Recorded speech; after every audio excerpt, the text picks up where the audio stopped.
I was 34 years old, working at one of the top global private equity firms. I was doing well, earning good money, getting great exposure to the world of business. My wife was 6 months pregnant with our first child. Life was great.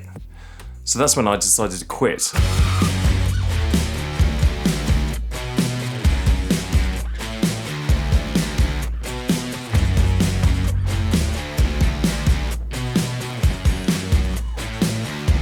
To throw away my career for the dream of becoming an entrepreneur. That decision cost me £5 million. Nobody had ever left. It was like the firm. No lawyer has ever left your law firm alive. Once you were in, you were in. Either you were so successful that leaving would be financial madness, or you were so useless that you were just left rotting away in a corner office, promoted or ignored. That was your life. That was my life. I'd done it. I'd escaped. All the pressure, all the expectation, all the fear, I'd left it all behind. And for the first time in ages, I felt free. £5 million. Okay, so that's a crazy amount of money to give up. And if you're wondering whether I think about or regret that decision since I made it over 20 years ago, then stick around and find out why I quit and whether I regret it. But first, let's take a step back. Let's go back to the beginning and find out why I thought that private equity was my dream job and why would I even consider leaving once I'd made it. An industry that manages a fuckwad of cash, but we're not really sure how. I was working at the London office of a global private equity firm. Private equity firms are everywhere. So what is a private equity fund? Private equity. Private equity is one of the most lucrative and interesting careers in finance. In the industry, at least when I was in it, you got a basic salary and a small bonus. But the real win was that every time you invested in a company, they would give you a tiny, tiny, tiny sliver of the ownership of that company. So you would actually become a part owner. Private equity firms, meanwhile, invest directly in entities that aren't publicly traded. They acquire stakes in things or buy them outright, then try to sell their positions at a profit over a little bit longer of a time horizon, usually 5 or 7 years. Over time, you can gather lots and lots of these tiny, tiny slivers of equity. Now, these shares could be worth very little or nothing, and most of the time they were. But over the long term, and I'm talking 10 years or more, sometimes one of these or a few of these investments would grow and would become substantial sums of money, and that's how people in the industry could get extremely wealthy. Now, I'd been gathering a few of these little slices of investments over the 7 years I was there. None of them had become worth anything by the time I walked out the door. And then one day, I was having coffee with a couple of mates in a local coffee shop, and we were whinging about our bosses like every other employee up and down the country, when one of us, and it's still debated who, suggested, why don't we just up and leave and set up our own business? It was a crazy idea, but it was a spark.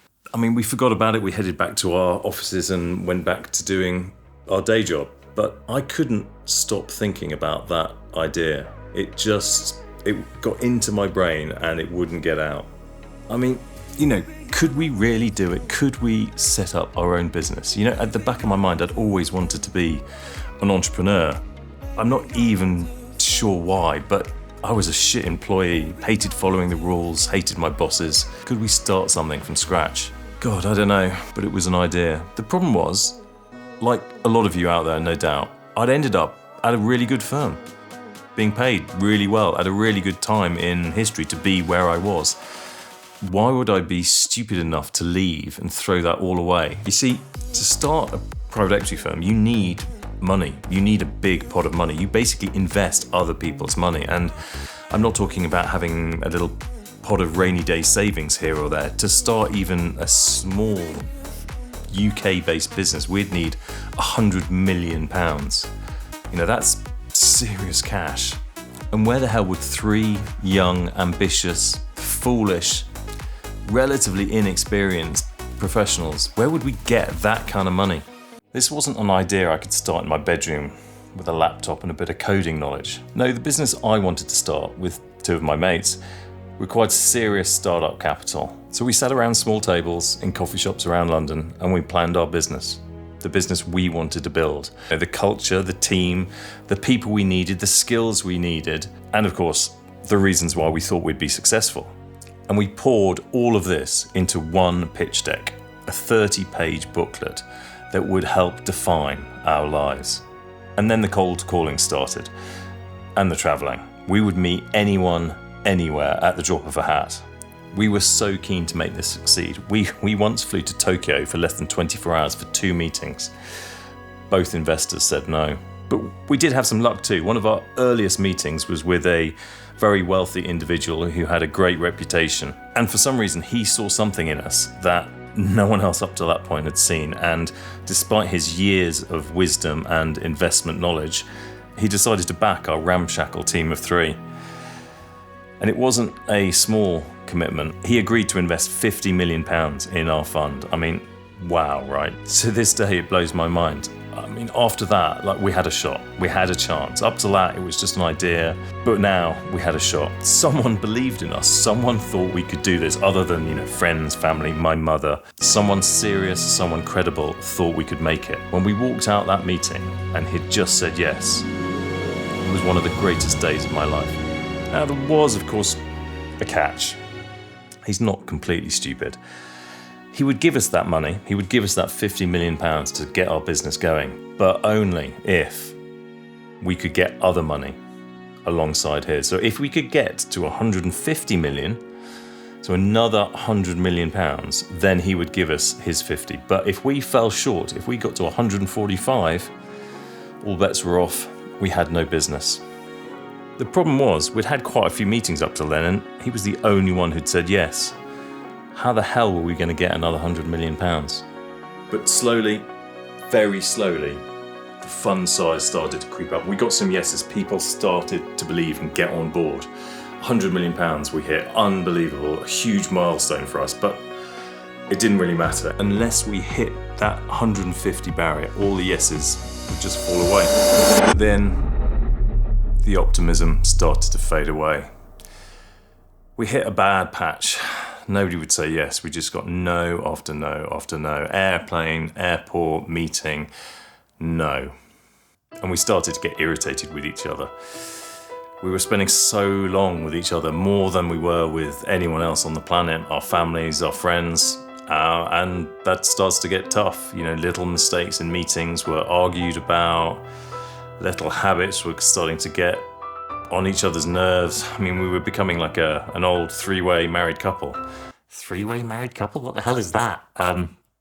Anyway. All the time we were spent out there raising the money. We weren't investing. That's what people wanted us to do. That's what this new business was going to do. And the longer we spent out of the market, the more our skills would decline, the more our contacts would be less relevant. Frankly, the less easy it would be to make this whole thing a success anyway. And the biggest problem, we were running out of money. We hadn't been paid since we left. It had been nearly 2 years. 2 years of no income, no salary. 2 years of travelling with a newborn back at home. I don't think I've ever been so tired. 90% of all the meetings we had were a total waste of time. Sorry, no, it's too risky. I can't take the chance. Living off savings and friends and family, handouts, the cash was running out. If we didn't get to that 150 barrier soon, we're going to have to go back and get a job. Go back, embarrassed, having failed in our bid to raise this money, to start our own business. The thought of that did not appeal. Drove us harder, but you can't force someone to say yes, can you? Time was running out. I'm not sure how close we got to giving up, but it was close. It was actively being discussed. The excitement of leaving and setting something up from scratch had totally faded. We were exhausted, we were jaded, we were fed up of being told no, this wasn't going to work. All that remained was the bickering and the travelling, the constant travelling. And then we had a meeting that changed everything. One of those long shot meetings, those meetings that you can never be bothered to go to, but this time it was with Goldman Sachs, and whatever you think of them, it was with Goldman Sachs. Such an amazing brand for our little business that we could not say no, so we got on a plane to New York. The meeting itself was similar to a lot of meetings we'd had over the years. It was a bit longer, there were more people involved, it seemed like they were taking it seriously, there were lots and lots of questions. But you know what, we were on fire that day. I don't know whether it was just we felt like this was our chance, this was our one shot, our one opportunity. One opportunity. But we were just on it, right? Feeding off each other, answering each other's questions, finishing each other's sentences. We were just on it. It felt great. We left that meeting, we really did think we'd done well. We went to the airport and we were buzzing. Now, you never get a yes in the meeting, but we did think it went about as well as it could possibly have gone. A week of nervous pacing, a week of what-if conversations, but the email came and they'd said yes. We'd got a yes. It wasn't a huge amount of money, but it was Goldman Sachs in our fund, backing us, believing in us. And after that, we got a bit of momentum back. And 6 months later, we had a business. 3 mates, lots of coffees in lots of coffee shops, lots of airports, lots of meetings. But we had a business. We'd raised £220 million from a small, tiny office, a borrowed office above a coffee shop in the middle of London. 30 pages of hope and promises, and we'd done it. So what's the point of all this? Well, the point of this story is just to say that anyone can start a business. Even in an industry like private equity with huge barriers, you've got to raise this huge pot of money. I never thought it was possible, but we did it. So you can start your own business wherever you are working, whatever industry you're in. And I think there are 4 key tips to take away from my experience. Tip number 1, ignore the barriers.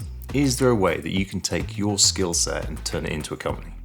I thought the fact that I had to raise a fund in my industry meant that I could never do it. I was wrong. Ignore the obvious barriers and think creatively.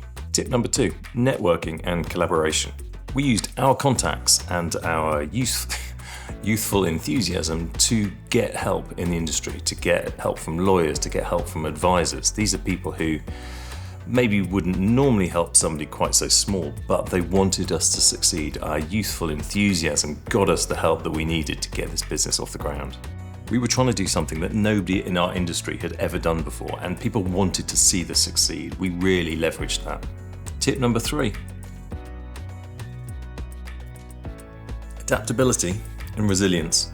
I mean, this one's obvious, right? If you're going to become an entrepreneur, it's not going to be easy, right? There are going to be ups and downs. You're going to fail multiple times, but you've got to be able to keep going. There will be dark moments, but we had real team spirit. It was us against the world, and we were determined to make this a success. We also had fantastic support from friends and family, and without that, I mean, we probably wouldn't have made it to the end. Tip number 4, make it fun. This is going to be a difficult process. You can't go into it with 100% work. You've got to be able to have some light moments. Our trip to Japan was ultimately totally unsuccessful, a failure. It cost us a lot of money, cost us time, it was exhausting, but we forced ourselves to go out for dinner. Somebody had told us that Kill Bill, the movie, was shot, or at least was shot in a restaurant that was based on a real restaurant in Tokyo, and we wanted to go and check it out. We were knackered, we hadn't slept for a long time, but we went out and it was fantastic. I can still remember that night today. So make sure you have some fun along the way. So do I regret walking away from £5 million? Well, since I left, I have watched my children grow up. I've had weekends off. I have spent time with my kids. I have been able to take time off work to watch them play sport, watch them perform in school plays, or watch them murder a violin. They now know who their father is, for better or for worse. They know that I'll always be there for them. So is that worth £5 million? Well, I think so. So if I've managed to convince you that anyone can start their own business, and hopefully I have, the next obvious question is, why the hell would you want to? And that's a good question. But if you want to know the answer to that question, watch this next video where I go through that in a lot of detail. Thanks for watching. See you next time.